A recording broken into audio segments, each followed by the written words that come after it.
score goals. Compostela, Valencia, getting the ball in midfield, attacking people, dribbling people. Nah, amazing. What I saw there, crazy. Ronaldo is R9. Ronaldo the Fenomeno. R9. Brazilian Ronaldo. Ronaldo Nazário. I mean, he's electrifying on every level. For me, he was the perfect player.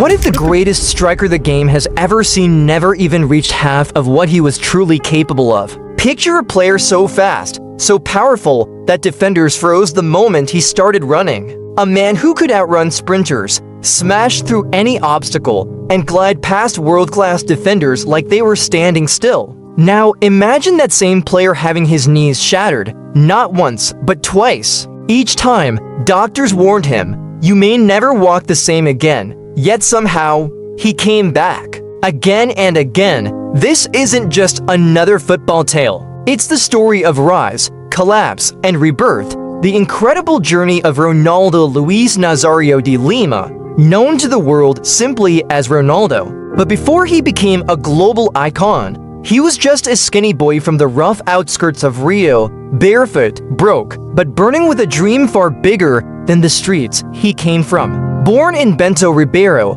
a poor neighborhood in Rio de Janeiro in 1976, Ronaldo's story began in struggle. Life was hard. His parents separated when he was just 11. School didn't last. He dropped out not because he wasn't smart, but because football was calling. And when it called, it screamed. While other kids played in the dirt, Ronaldo mastered futsal, a tight, fast, relentless version of football played on small courts. That's where his weapon was forged. In futsal, he learned the impossible, how to move like a panther in a phone. He scored 166 goals. Yes, 166. As a child, he didn't play football, he danced with it, and the ball always followed his rhythm.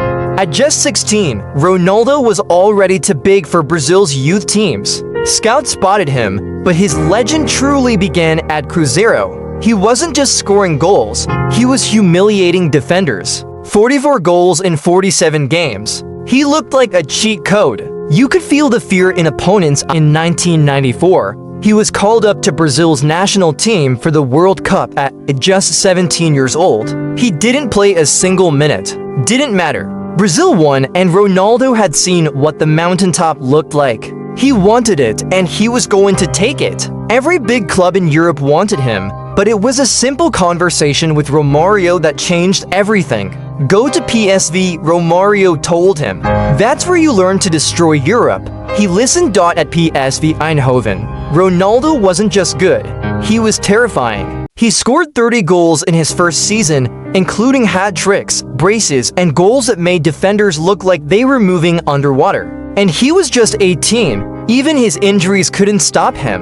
In his second season, despite being sidelined for stretches, he scored 19 more. PSV fans knew he wouldn't stay. He was already too good. Europe had noticed, and Barcelona was ready to change everything. In 1996, Barcelona paid a world record fee for a 20-year-old Brazilian. Some thought it was a gamble. They were wrong. Ronaldo scored 47 goals in 49 games for Barca. Let that sink in. He didn't just score, he demolished. He turned defenders into memes before memes existed.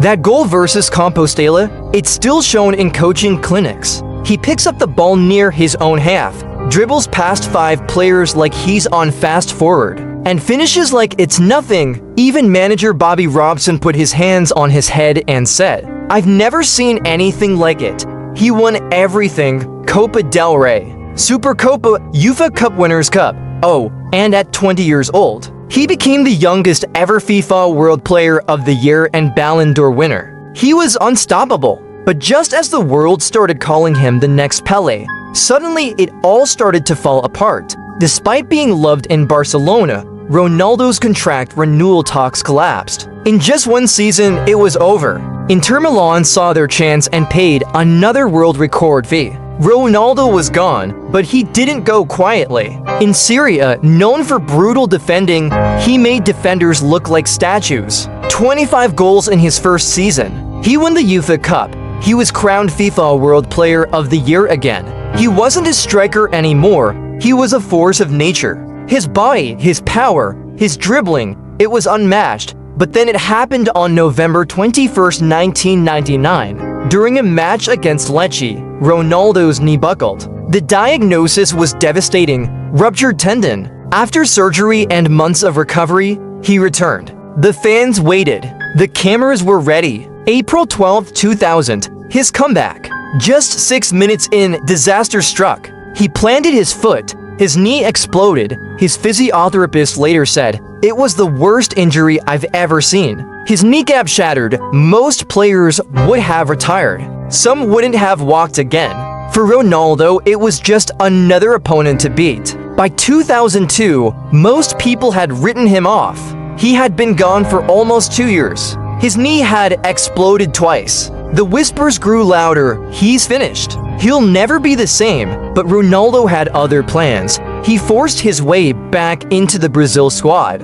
He wasn't sharp, but he was hungry. And in South Korea and Japan, he reminded the world exactly who he was. He scored in the group stage, then again and again. He destroyed Belgium, scored the winner versus Turkey. Brazil were in the final. But for Ronaldo, this wasn't just about the trophy. It was personal, facing Germany. With the ghost of 1998 haunting him, Ronaldo stepped up not once, but twice. 2 goals in the final. 1 redemption. Brazil were champions, and Ronaldo, he was the king again. He won the Golden Boot, the World Cup, and the FIFA World Player of the Year for the 3rd time. After nearly being told he might never play again, he became the best in the world again. The world watched in awe. Real Madrid didn't wait. They brought him into the Galacticos, joining Zidane, Figo, Roberto Carlos, and eventually Beckham. Injured at first, he made his debut in October 2002, 10 minutes in, goal. Another 10, another goal. That was Ronaldo. Even with weight issues and lingering injuries, he still scored 30 goals in his first season, helping Real Madrid win La Liga, the Supercopa, and the Intercontinental Cup. He didn't just play, he delivered. But there was one night that made history. Old Trafford, Champions League quarterfinal. Ronaldo walked into enemy territory and dropped a hat-trick. A standing ovation from Manchester United fans. That doesn't happen.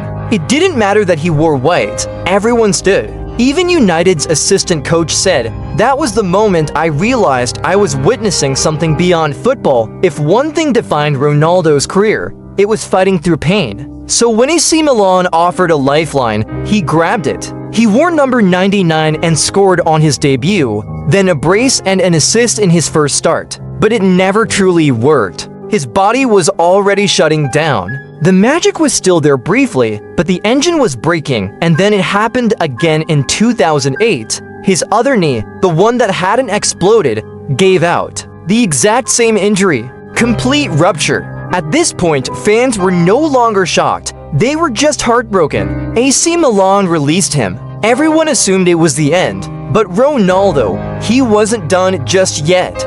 While rehabbing, he trained with Flamengo. He told them he'd sign, but then he didn't. He shocked the country by signing with their rivals, Corinthians. It was wild. The fans were split. But once again, Ronaldo let his feet do the talking. 23 goals in 38 games. He led them to 2 trophies in 1 season. It wasn't the same Ronaldo, but it was enough. The fans loved him. Brazil cheered him. And for a brief moment, the phenomenon had returned home, but it wasn't sustainable. He was slower, heavier, hurting. In 2011, he announced his retirement. In tears, he said the words no fan ever wanted to hear: "The head wants to continue, but the body can't." He revealed he had hypothyroidism, a condition that slowed his metabolism and contributed to his weight gain. But more than that, his knees were done. The dream was over. Forget stats for a moment. Forget trophies. Forget the Ballon d'Or. What made Ronaldo special wasn't just how many goals he scored, but how he scored them. He redefined what it meant to be a striker. Before him, strikers waited in the box. Ronaldo, he picked up the ball at midfield, ran through everyone, and scored.